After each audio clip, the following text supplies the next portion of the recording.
Hello, this is Blue Star, Defender of Equestria. Just a second.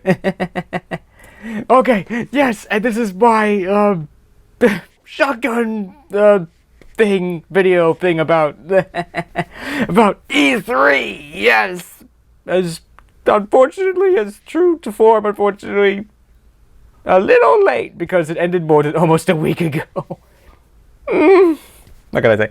I am using this as an excuse to test my nice new little microphone here because I do like this sort of basically sitting in front of the camera and talking. The problem is it's difficult to find a camera and a microphone that'll interface with the two, and I'll probably discuss this more in other videos. I probably show you all my various microphones that I have and everything.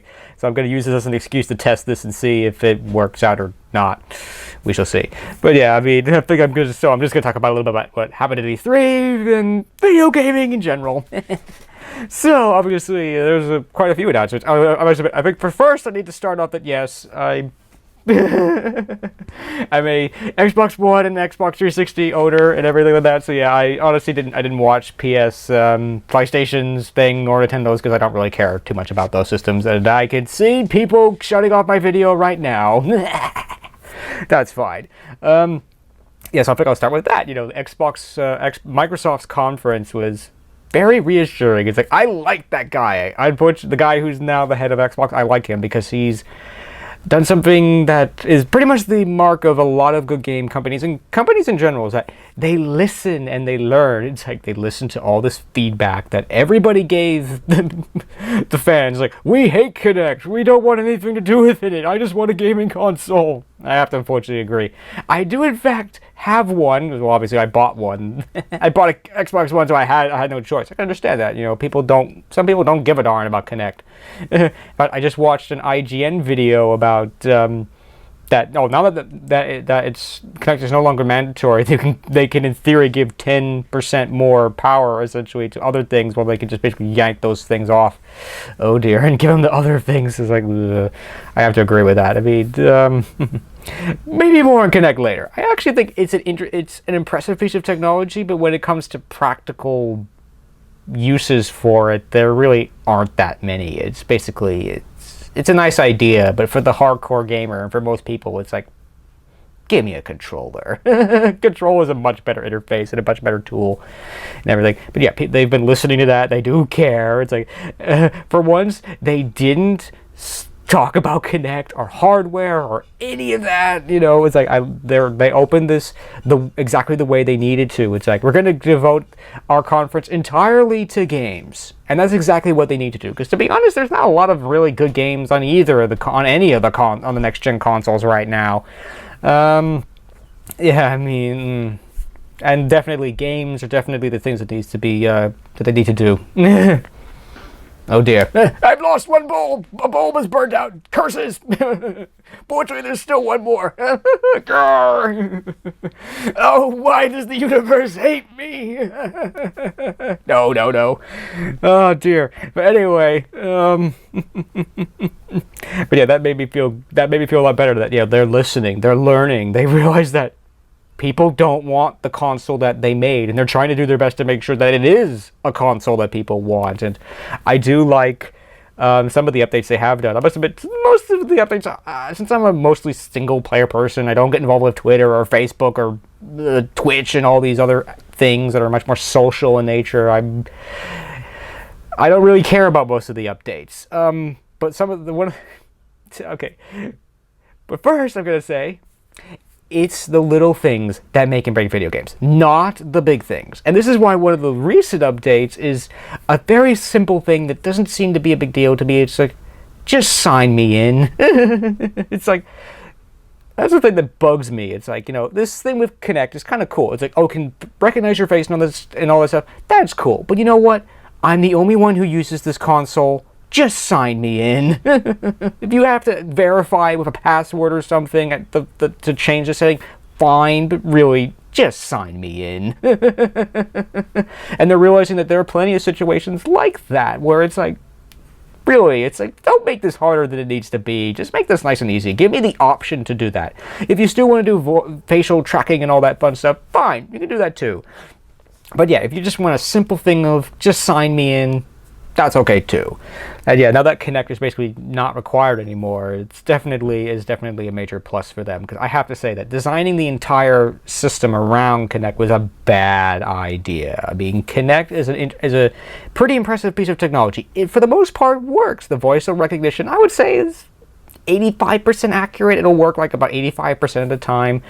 But yeah, it's not the next big crazy thing. People clearly don't care about it for the most part, and yeah, they just want a gaming console. And I will say briefly about the Xbox One, it's like, I kind of like the idea of the cable stuff, until I realized that you just can't, you have to have the Xbox One on in order for it to work, which is kind of stupid when you think about it, because you're using two devices to do the job of just one.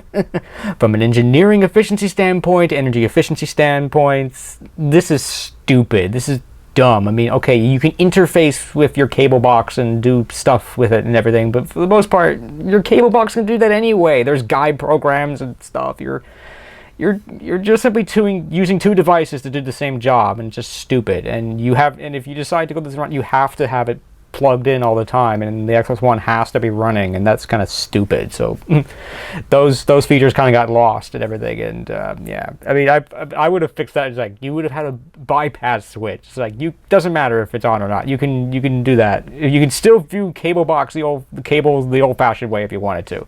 Okay, I'm rambling on. It's like, I kind of wanted to do sort of a review of the Xbox One, sort of a thing, kind of like this way, just talking about it. But, because at first I was like, I do not like it. Because, yeah, it's trying to be all these things except a gaming console. Kind of reminds me of, like, the phones. It's like, they're everything except a phone.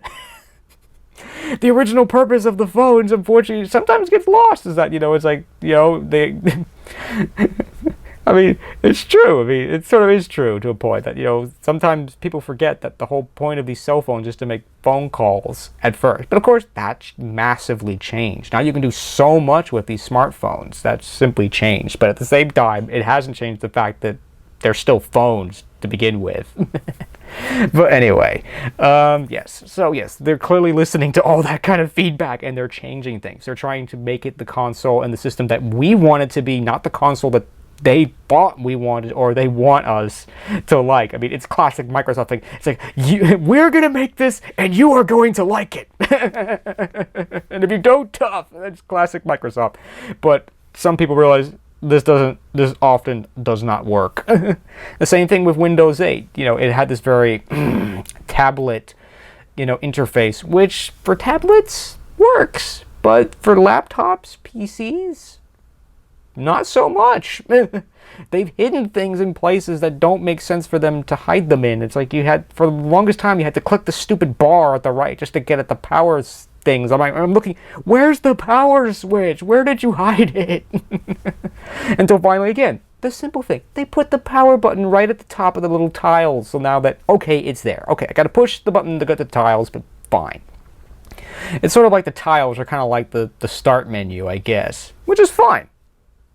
Again, it's simply, at first, that was the wrong tool for the wrong job. They were trying to make that interface work for everything, and that was a mistake. And now they've made it a little bit more specific in options for laptops, PCs, and stuff. And you know what? This was supposed to be about E3, not about all these Microsoft things. Uh-oh. But yeah, I mean, again, it shows that things are changing, that, Microsoft is not deaf to all these things that are going on. They may be learning a little bit slowly, but they're learning, and that's the important part. And I think that is the mark of a good company in general, is that you have to, oh my god, oh, the lights came back on, yes! So yeah, you have to learn, you have to listen to your audience, because, you know what, it kind of reminds me of Flim & Flam. It's like, nobody wants our product. Next town. Because otherwise that's what happens. If you can make the best product in the world, but if nobody wants it, it doesn't matter very much. But yeah, so anyway, yes, I'm glad to see that the focus is going to be on games and moving things along and making this console more of what the fans want and everything like that. Because yeah, I mean, at this point, it's like, the hardware to a point obviously doesn't matter, because the hardware is out. it's here. There's not much you can do about it, and Connect and the menu and stuff are not really so important. It's about the games now. It's about what's on this console. Because remember, it is a gaming console. It's like, where are the games? It's like there really haven't been that many good games for any of these consoles for the most part. I mean, there've been some good ones, but there's really not that many so far. But then again, it's only been a year since the consoles have been out. So anyway, let's move on to some of my favorite things. I think I'll say this one first. That Sunset Overdrive, I love that demo. I'm probably not going to buy the game because zombie games are unfortunately not my thing. But it was really fun. It was funny. They broke the fourth wall. It was so much fun. And it was cool. I mean, it's like it's such an atypical shooter. And that's obviously the point. It's supposed to be a non-typical shooter. They're making fun of these military shooters. It's like, okay, oh my gosh, I gotta hide behind this crate because it's like there's 10 guys behind there. It's like, which unfortunately is the reality. It's like, yeah, you don't just rush out. Yeah, you don't do the kind of things that they do here because you will get shot and killed that way. Or you'll fall off the railing and die hideously or something. But anyway, yeah, but it's obviously not meant to be realistic. It's meant to be fun. Stuff like that. It's like, what is it? The story was like, everyone's been like contaminated by like, or been turned into zombies by a contaminated energy drink. Ugh. Okay, whatever. But yeah, it was fun. It was funny. It's like, I did like the last slide. It's like, can you save Sunset City? Oh, curses! What is it with me? It's Sunset, and I can't say it. Can you save the city? Of course you can. It's a video game. That's a little depressing in a way, but it's also kind of cool. It's true. That was really fun. Again, I think that game looks like fun, but I probably won't buy it. I'm probably not going to buy a lot of the games that were at E3. Oh, I don't have the time to, I can tell you that much. Oh dear, I have to be much more selective in my video game choices because there's just simply not enough time to do everything anymore, which is why I kind of like this format, because it's like no rendering, no nothing. As long as my microphone doesn't choke or something like that, it'll, I don't have to do anything. I just upload this video and I'm done. I kind of like that. So I'm probably going to continue to do this more often, but we shall see. But anyway, getting back on topic, I'm being very bad at that. I'm sorry. Oh dear. But anyway, other interesting news that I kind of care about was World of Tanks said that, well, actually, first of all, a slightly related thing to World of Tanks, that, there's going to be some tank movie. I'm afraid I forgot who. I forgot what was the story. I forgot the movie's name and everything, because, again, I probably won't actually go see it. I'll watch it when it comes out on Netflix or something. Or something like that. But yeah, I think Shia LaBeouf was going to be in it, or something like that. So that might be that would be kind of interesting. I mean, I haven't actually seen too many World War II movies and stuff. So again, it would look kind of interesting. I mean, it'd certainly be unique in that it's about a tank crew. I don't think there's quite so many about tank crews. It's usually general like infantry or pilots and things like that. There's probably been a few about tanks specifically, but not too many of them. But anyway, in World of Tank news is that there's going to be some sort of special DLC or, well, some kind of content related to that movie. What, I don't know. I mean, I don't see what they can do with that. There's already the Sherman in the game, I believe. I mean, I must admit, there's lots of different Shermans, and I'm not a tank expert even after playing this crazy game a little bit. It's like, well, but it'll be interesting to see what they do with that. I mean, it'll be also interesting to see, does this apply to just the 360 version, the PC version, or actually no, does it apply just to the PC version, or does it apply to the 360 as well? Because I think actually the 360 is sort of the 360 version of World of Tanks was sort of a side thing. I believe it was Microsoft who asked the people who make, who asked Wargaming, it's like, could you please make a 360 version of this, and stuff. So I don't know if that content's going to be available on the 360 version or not, because I think it's a side thing for them. And I don't think, honestly, last time I checked, I don't think it's doing all that well. But I hope that, in a way, I hope that's not true. I mean, I like World of Tanks, but at the same time, it's like, it sucks away all my free time, because it's like, it's deliberately designed to, in all honesty. It's designed to get you addicted to it and want to keep playing it constantly and constantly and constantly, so that you'll be tempted to pay money for it, which is fine, but I still find that annoying. But again, it is a good game. It's a good game. It is also free to play, so if you want to give it a try, it won't cost you a dime. But it may cost you something far more valuable, which is time. But anyway, no, but it is a good game. It is, but it's definitely not for everyone. So, What should I do next? So let's go from that to a game that most people will enjoy. Well, sort of anyway. Call of Duty. It's almost a four-letter word on the internet. It's like, I don't understand the vitriolic hatred people have for Call of Duty. I think people just hate hate games that are successful. I hear all this hate mail and hatred for it, but it's so awful. Why do people keep buying it? And why is it always like one of the top 2 games of like the year? If it's so awful, why then don't buy it? Okay, but anyway, I think that if this is sort of, that's sort of the joint thing of this video is like expressing how I feel about certain things about that. Like I like Call of Duty, I like Battlefield, I like them both. They're both have things in their favor and not in their favor and stuff. I mean, definitely Call of Duty is definitely very strong single player. In fact, they're the only game that pretty much does single player anymore. I mean, Battlefield 4's was as always expected to be bad. I mostly enjoy single player. I don't really enjoy multiplayer because usually I get my butt kicked, and sometimes I get really upset about that. And it's like I've been sitting coding all day. I have better things to do than getting my butt kicked by people who've been playing this game all day and all night. It's like, I just played this map for the first time. I don't know where to go. It's like, I just don't want to do this. This is no fun for me sometimes. It just really isn't. It's like, I don't have the time to commit to these multiplayer games like some people do or want to do. It's just, no. Between work and making videos, even this way, it's like there's just not enough hours in the day, and I just don't enjoy multiplayer. It's just not fun for me. This is why I like single player. You can play it at your own pace. You must admit, yeah, you usually win. What can I say? I don't like losing. I don't like to lose. And stuff like that. And yeah, I mean, sometimes people's bad habits can really suck all the fun out of multiplayer instantly, which is why, it's like I don't bother with the Xbox Live Communicator anymore. It was a nice idea, but sadly, people don't want to work as a team or do anything. My policy on the Live Communicator is very simple. If you don't have anything constructive to say, turn your mic off. That's basically what it comes down to me. And unfortunately, no one follows this policy. Only I follow this policy. Anyway, so enough of that.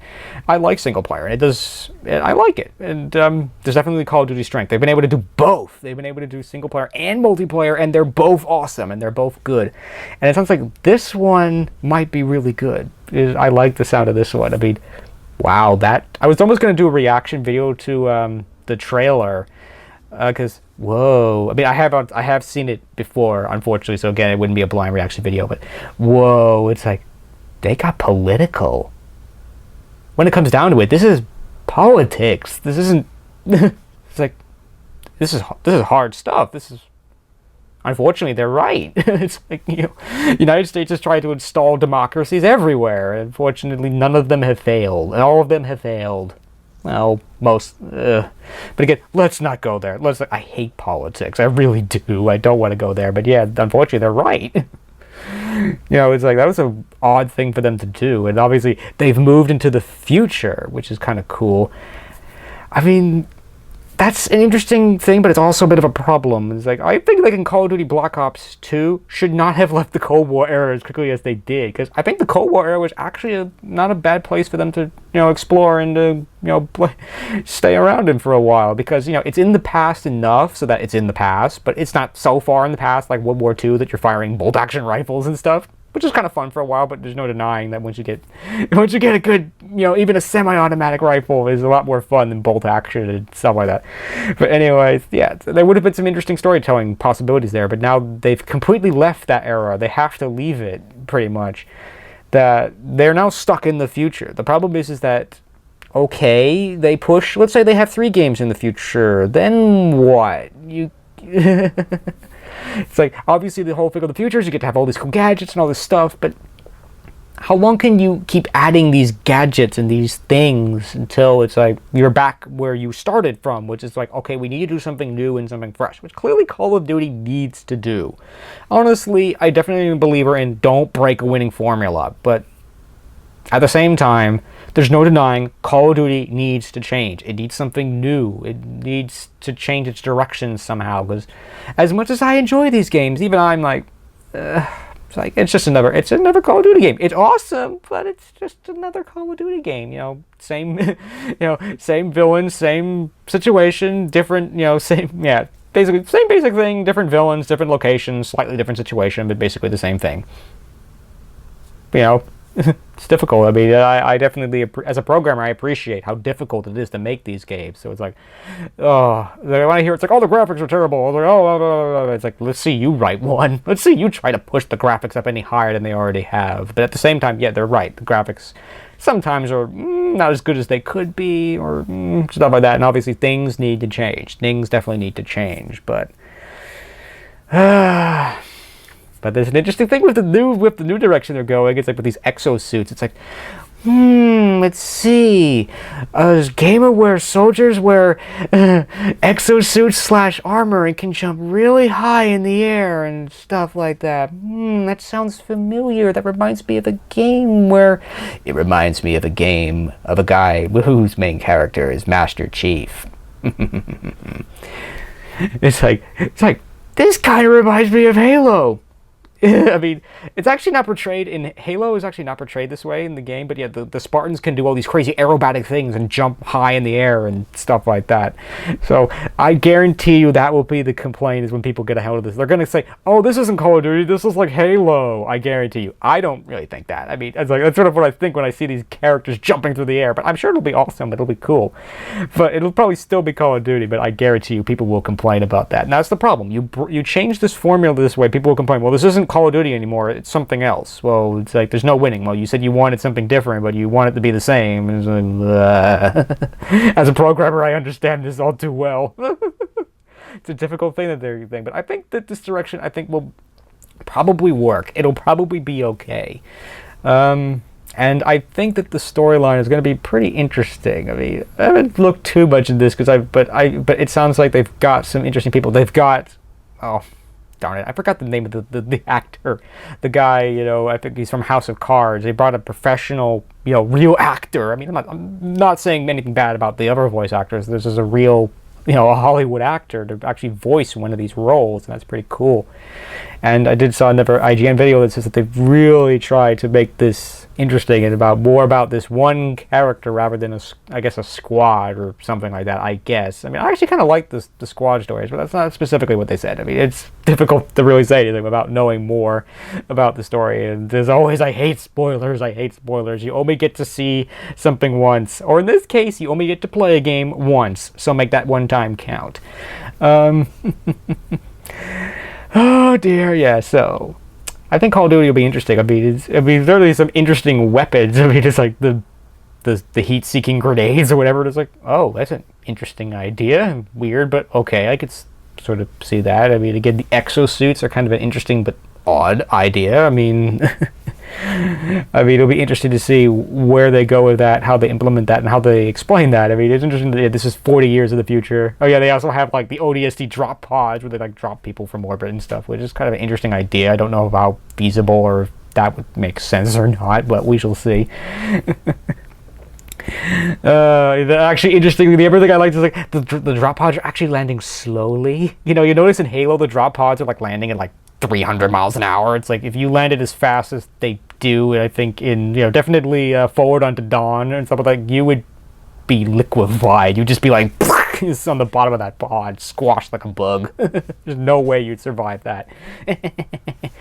But yeah, anyway, that was interesting. There was some interesting things to that. It's like, oh yeah, the one thing that surprised me during that trailer was the drone swarm. The drones are scary. It's like yeah, it's like okay, they're gonna have some like predators, like 20 predators or something fly overhead. It's like, no, it's like a swarm of like killer insect drone things. I mean, they actually look like a standard kind of like flying drone kind of design, but there's hundreds of them, and they're all flying in like a drone formation, like a big insect swarm. It's crazy.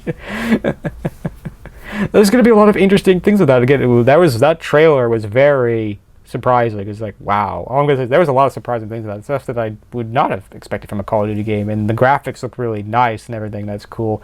That'll probably be the one big thing about all of these games, is that I think a lot of them are going to be geared specifically more towards the next-gen consoles, so graphics are going to be much better. So far, the graphical increases on the next-generation consoles have honestly not been all that much. They've definitely been better, there's no denying it, but it's not, so far it's not enough to warrant buying a whole new console and all this stuff to a point. Hopefully that is going to change soon. Again, this is only the first year. Things are still sort of settling in. They're still sort of working out the bugs and working out all the systems and everything, and trying to figure out how to optimize them and make them work. I mean, one game that I'm really excited about that was not at E3 because it's basically releasing like 3 weeks from now is Sniper Elite 3. That'll be a fun game. It's like there's an IGN video about them basically complaining. It's like, it's so much harder to do 1080p on the Xbox One because there's less of this special, DS RAM or whatever it is. So they were having a real trouble, and it took them a long time to figure out how to combat that and everything, but they managed to fix that. I'll probably talk more about that game later in another topic on this video, which is probably going to be quite long, actually. But yeah, again, we shall see. I just like this format. I get to just talk. Hopefully you will like listening, and if not, I'm sorry. Oh, yeah, I'm not going to mention something about, all I'm going to say is my subscriber count is making me a little depressed right now, or something like that, or it's like, it should be going up or something, but it's not. Sometimes I think it's going down. I'm not sure. I'm very confused. But anyway, enough of that. Getting back to, oh dear, I should not have told you that.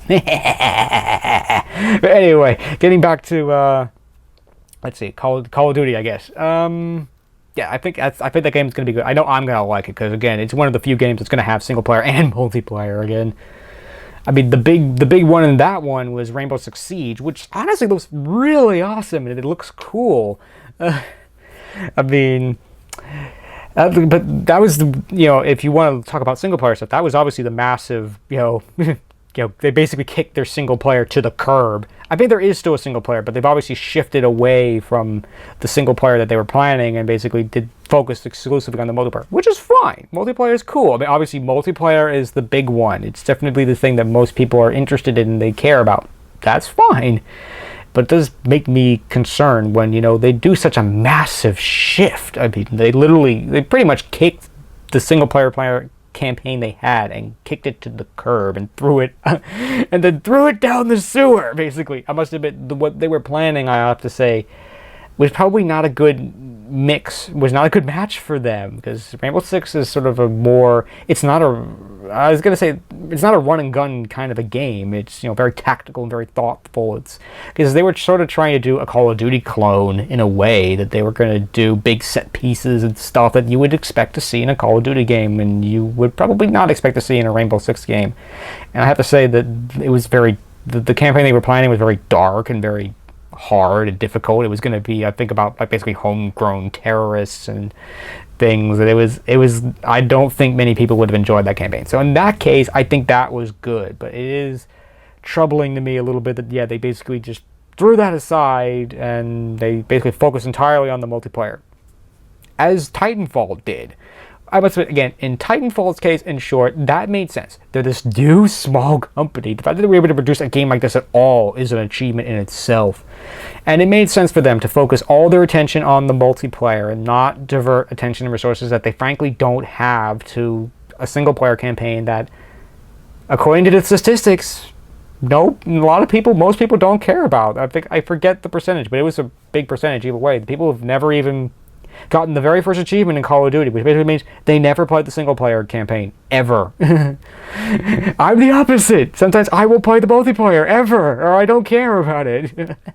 That's the problem. I mean, that's the thing. It's like, I can say, oh, don't worry, it'll be fine. Single-player's not going away. I don't believe you. I don't believe you, because the evidence says the contrary. I mean, again, I will be citing this case, Rainbow Six Siege, for a long time, because that definitely proves that, no, those people are not wrong. Those people are not right. It's like, single player is not going away. It's not going to, but it's definitely under threat, shall we say. Oh, dear. What can I say? I'm tired, and I don't want to get my butt kicked by 12-year-olds who've been playing this game all day. It's like, if I've been playing this game as long as you have, I'd probably be just as good, but I don't care. It's tough. I don't care enough to do that. Okay, I'm sorry. I'm venting. Oh, I guess what can I say, I would really be disappointed if single player really did take a back seat. But anyway, let's get to Rainbow Siege and talk about it briefly, because it look cool. I do like the look of that game. I mean, it'll be interesting to see how well this multiplayer thing works out, because the problem with Rainbow Six is that you got to have a dedicated team and people who are working together. It's the same problem with World of Tanks. You have to have a good team. If you don't have a good team, if you have people who don't want to listen, who don't care, who are just going to run around and do whatever the heck they want, you are going to get your butt kicked. It doesn't matter how good you are. If you don't have a good team, you're done. That's the problem. Teamwork on Xbox Live? Are you crazy? You're like, no, wait, you were serious? Stuff like that. It's like, I messed up my joke. It's like it reminds me of that moment in Spider-Man 2 where it's like, can you pay me in advance? It's like, no, wait, you were serious? It's really, I mean, having said that, there are people who do want to work together, and obviously, if you're going to pick up a game like Rainbow Six Siege, you're obviously going to try to work together and work with people. You're not going to try to, lone wolf it, because you'll get your butt kicked in that. If you play games like Rainbow Six, you'll know you'll get your butt kicked if you do that. But yeah, otherwise, it looks interesting. It looks cool. I mean, it is an interesting idea to do this basically in houses, because the problem with maps in general is that you have to know the map, and the problem is, okay, they're coming from over there in that location in the map, or the generator room. It's like, if you don't know the map well, you won't know what, and if the person doesn't know the map well, they won't know what you're talking about. So to have it in something like in a house, it's like, oh, they're in the second floor bathroom. Oh, okay, you stand a chance of being able to figure out where that is, or something like that. That's cool. It does look interesting. I mean, it's an interesting idea that you have one team attacking, one team defending, and both have advantages and disadvantages and everything, because that's a problem with World of Tanks, again, is that, they do have a mode like that, but the problem is that it usually massively favors the defenders, because all the defenders have to do is just sit there, don't break formation, and just let the enemy come at you in, like, the usual lone wolf kind of way, and they'll get their butt kicked under concentrated fire, even though it's not being coordinated or anything like that. Here, that's not so much the case in a way, but we'll see. I think that game looks fun. It'll be cool. I don't know if I'll buy it or not, but it'll be interesting to see what happens with that one. I think one of my favorite announcements is definitely Halo: The Master Chief Collection. Oh dear. Yes, I don't think I'm going to reveal what happened to... All I'm going to say is I no longer have Halos 1 through 3. They simply caused too much trouble. They had to go. Oh dear. But anyway, but I will be nice to have all of the Halo games, 1 through 4, on the Xbox One. I mean, Halo 2 is obviously getting a massive visual upgrade. You're going to get the anniversary edition of Halo 1, which is pretty good. And everything will be running at 1080p at 60 frames per second on dedicated servers. I'm not sure if they mean, iron servers, physical servers, or do they mean virtual servers? Because I believe that's what led to Titanfall's fall on the launch, is that they were all virtual servers. And long story short with this is that my theory on what happened was that basically the servers couldn't keep up. The demand was so big and so sharp and so sudden that the virtual servers just couldn't keep up, and they froze, and they almost took Xbox Live and almost the cloud with it. Not good. So, but anyway, in either case, it's going to be nice that, they're going to be on servers dedicated to this game and stuff. And they made a point of saying that, there's been a lot of things, dedicated servers, and I have a funny feeling they do mean iron servers as opposed to the cloud servers. But anyway, let's get away from that, because I'm being a programmer, and obviously cloud computing is going up exponentially. It's huge now. So it's impossible to get away from it, just like it's impossible to get away from the internet and everything like that. But yeah, anyway, I haven't fully researched what happened with Titanfall and all that stuff, so I'm gonna try to not say things that aren't true. But anyway, I don't think I'm succeeding though. But anyway, I do like, I mean, there's a couple of things about this I like, is that, yeah, all the games are basically going to get some kind of a visual upgrade. I mean, 3 and 4, we're pretty good to begin with. 4 was, I think somebody said, yeah, it's pretty much a next-gen game already. It was a next-gen game on the last-gen consoles.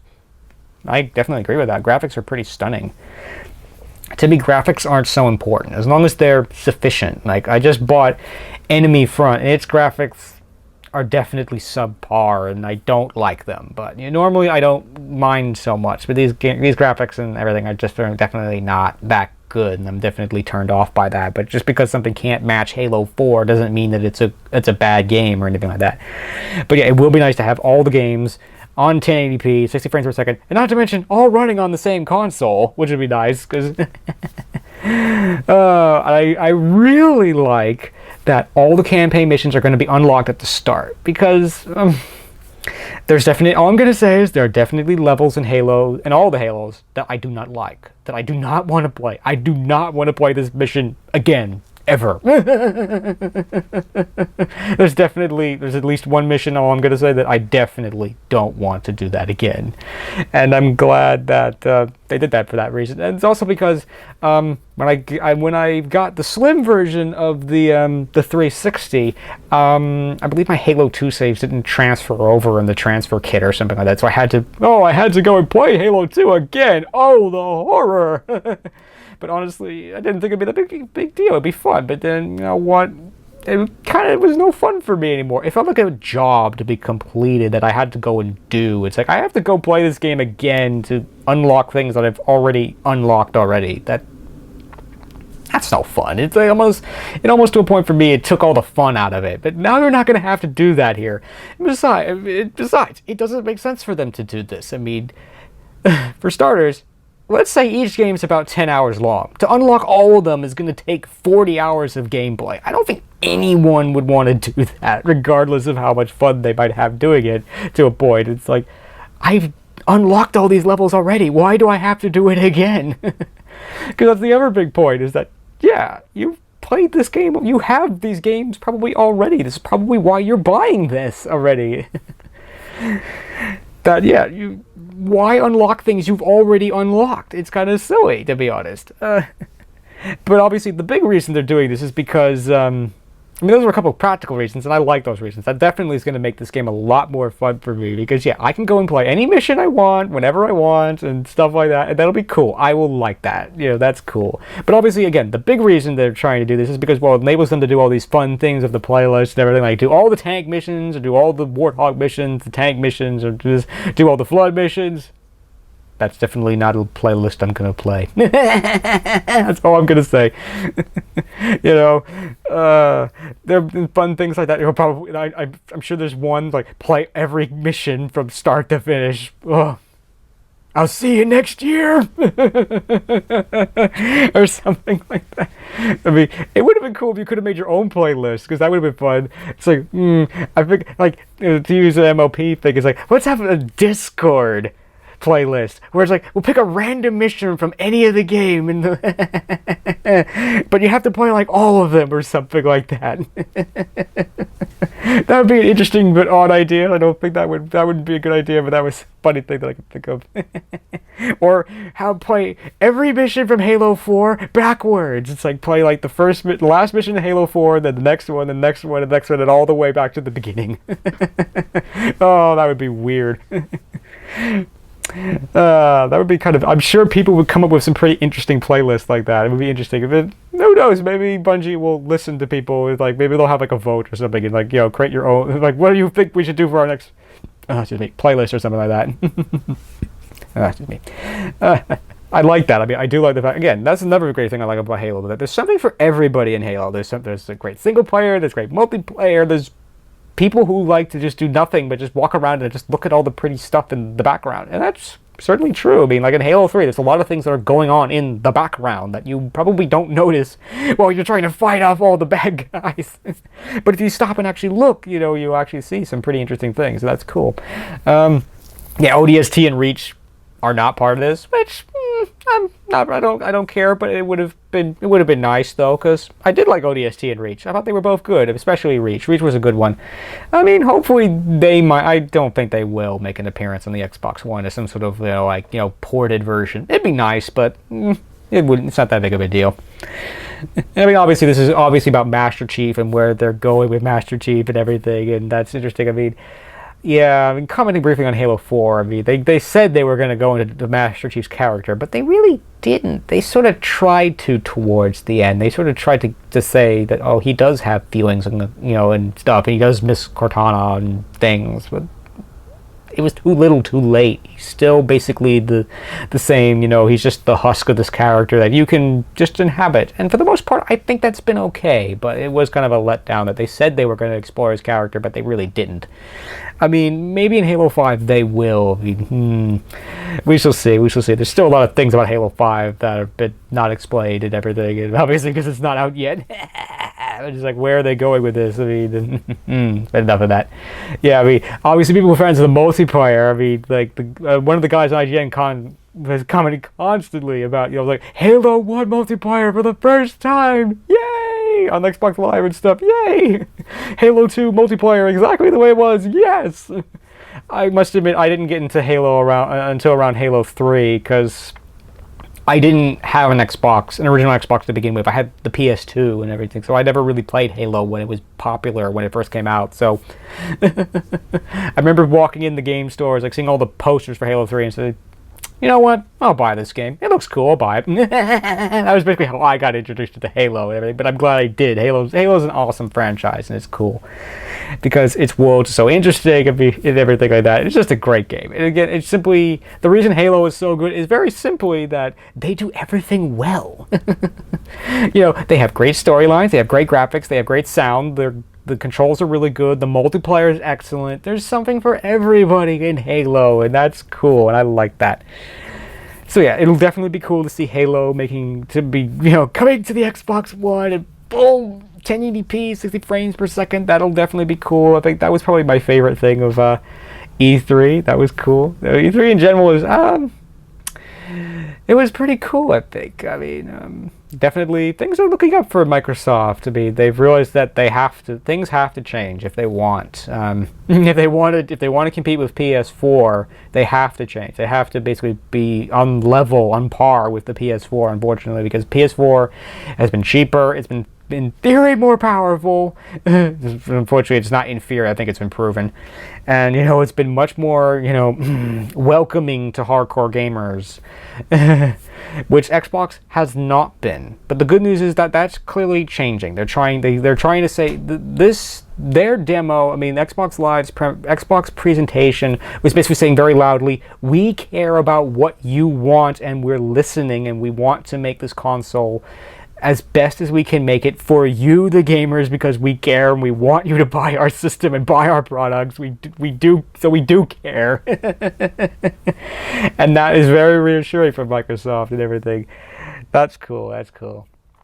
I think, for the most part, I think that's pretty much the things that I cared about most about E3. Yeah, I mean, everything Oculus Rift. I could probably go on a lot about Oculus Rift. I will not be convinced until I actually get to try one, or I hear the price tag. The thing that bugs me about the Oculus Rift so much, for people who don't know, it's this VR headset thing that that Facebook bought for $2 billion. I guess they assume they're going to make more than $2 billion, because otherwise, why would you buy this company? That's a lot of money to buy for a company, but anyway. But yeah, I mean, I don't know if they will or not. It depends on the price tag. That's going to be the big thing, is the price tag. Because if it's $1,000, no way it's going to die like every other VR headset has. I think, what do I think? I mean, I've heard the developer kits, they cost like $350. So let's double it. Let's say that's $700. Would you pay $700 for the Oculus Rift? Maybe. Depends on how good it is. I mean, it appears to be good. The thing is, there is a working prototype. It does work. It's not a piece of it doesn't exist on paper. It's a real thing that you could have and try and use. I mean, of course, the problem is there's no games for it yet because, well, it's still in development. There's not supposed to be games for it. Yeah, I mean, I'm not convinced about VR until I get to try it myself. I'm sure if I got to try it, I'd be like, oh my gosh, this is incredible. But yeah, I'm not impressed. I mean, yeah, I expect it's going to be expensive. I think it's going to be at least $500, if not more. It'll be probably in the $700 to $750, $800 range. I wouldn't be surprised if it went to maybe, yeah, I think $1,000 might be a little bit much, but I think people will be surprised when they'll be like, ugh. It's like, I don't want to pay that much for that. And it'll probably, it's happened once before. It'll happen probably again, but you never know. But, people have said these kind of things about other things before and been wrong, and I have a feeling that it probably will be successful, but I wouldn't be surprised if it failed either.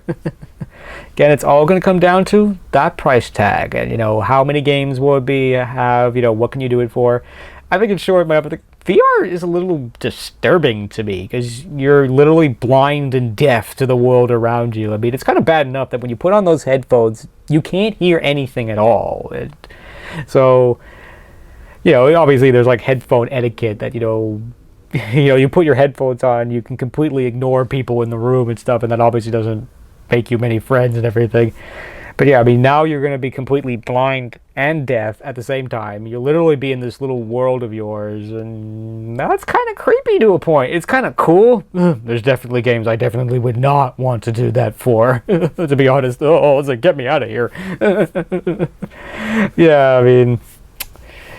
Oh dear! I mean, so Oculus Rift, I think it'll probably be okay, but I will not be. I simply will not be impressed until I get to try one, or I learn more about it and about how it's going to work and what it's going to be used for. Like Google Glass was that stupid thing. It's like, that's not going to go anywhere. What does it cost? Like $2,000, and what does it do? It has like no functionality that's worth $2,000. It's going to go nowhere. If it does, I will be surprised. That must have been, if I had a date and I saw my date wearing it, I was like, please take that off. It's like, don't be recording our conversation. Take that off. But anyway, yeah, I mean, I think one more thing I want to talk about maybe briefly is graphicness in video games, which is sort of touched upon about in one of the IGN videos. I watch IGN a lot. They have good stuff. Anyway, it's like, at what point is the graphicness? It's like, when is going to be shooting somebody in the head going to be so graphic and so horrible that it's no longer going to be fun? You're going to go, ugh. The answer is it's already happening. It's like, play I recommend don't go play Sniper Elite V2 unless you watch like the X-ray kill cam. I do not like it. It's just too gruesome. It's like, I get it that when in the real world you shoot someone in the head with a high-powered sniper rifle, you make their head explode and stuff like that. I get it, but I'm just a gamer. I'm just looking for a good time. That's all I want. It's not about me shooting this guy in the head. It's about making that shot. It's like stuff like that. Anyway, so yeah, I mean, the V3 of it is going to be even more graphic and more gruesome and more horrible. But the good news is, via Twitter, something I'm really proud of, I actually asked this question. It's like, can you disable the X-ray kill cam, or can you skip it? And the person said that yes, you can tone it down or you can turn it off completely. Yes, so I would definitely buy that game now. Yes, because that was the thing, that was the one limiting factor, because it totally, for me at least, it instantly takes the fun out of this game. It's just like, ew, that's horrible. I feel kind of bad now. Yeah, it's just a video game. It's just a pixel on a screen, but that doesn't change the way it makes me feel. And if you like that stuff, that's fine too. Again, it's options and the little things that make and break video games. I know there were people who did not buy V2 because of the X-ray kill cam, even though it's one of its big sell points. It's like, I did not buy it until a couple months ago because I figured, oh, V3 is coming out. I'm going to try V2 and see if I can stomach it. And if I can, then I'll go reserve V3. And sort of, I could do it. My conclusion was, I could do it, but I don't like it. I spent a great portion of my game. I'm like, ooh! with my eyes, just closing my eyes and not trying to listen. Because what can I say? I do not like it. I do not like it. It's just that simple. And if people like it, that's fine too. But that's the good thing about V3 is that you're going to have the option. If you like it, fine. You don't like it, you can turn it off. Cool, that's fine with me. That's definitely the thing that I think is going to make and break video games, is giving you those kind of choices. I mean, obviously, it's slightly more gameplay things, like, do you want to go guns and blazing, or do you want to be stealthy, or do you want to do this, or do you want to do that, customizing your loadout and everything, and that's the other thing I like about V3, is that you're going to be able to customize things about your rifle that, to some point, you don't get to customize on your rifle. Like, it's like, you get to pick the reticule that's on your rifle. It seems like such a small thing, being able to pick the crosshairs that are on your rifle, but to some people that means everything. Like, I hate the sniper scope that's on the Gror 43. It's never made sense to me. I've never understood how that works. To a professional sniper, it probably makes perfect sense and it's perfectly logical, but to me, it's like, no, I don't like it. I want, give me the good old-fashioned crosshairs. It's like, that makes sense to me. I can work with that. But yeah, those things I think are what going to make and break videos games, not ginormous, massive set pieces and graphics and everything, because to a point it's been proven that doesn't work. Call of Duty has been doing this for ages, and in a way it's been getting them a fair amount of success, but at the same time it hasn't really moved them forward. They need to do something new, something different and everything, and but still, I think the future for gaming is looking up. There's some interesting games coming out. It's gonna be interesting. It's gonna be cool. Yes, and definitely there's gonna be some new things, some old things that are coming back, like Halo. It's like Halo 2 and full definition HD and all that fun stuff. That'll be cool. Yes. Oh dear, yes, the new Call of Duty and a whole bunch of other new games as well. Most of which I don't remember though, because I was a bit to a point I didn't really care most about some of those. But there'll be, I'm sure, a lot of you do. So I think E3 was pretty interesting, as it usually is, and that's cool. I mean, next year I'm definitely going to have to make a point of actually commenting during E3, and obviously trying to check out more of the videos. But that's the one bad thing about E3. There's so much content and so much stuff. It's like, where do I begin? It's like, what do I watch? But anyway, I did like it. Overall, I thought it was I really liked Microsoft's briefing. It was definitely the briefing they needed to do. They needed to say very loudly, we care, we're listening, we want to make this console as best as we can for you, and we're going to focus our attention on games and not on Kinect, not on our menu.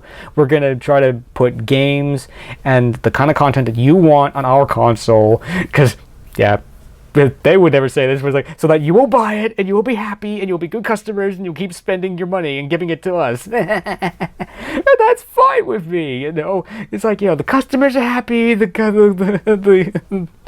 company is happy. It's cool. But anyway, I think in conclusion, because this video is really, really long, so I hope if you're still paying attention and still watching this, thank you for watching, and I hope I actually said something interesting. Oh dear, and I hope this was successful, and along with my nice little microphone, hopefully it worked out, and I hope you enjoyed this video, and thank you for watching and commenting, liking, and subscribing. So, until next time, this is Blue Star. Stay strong and pony on. Blue Star out.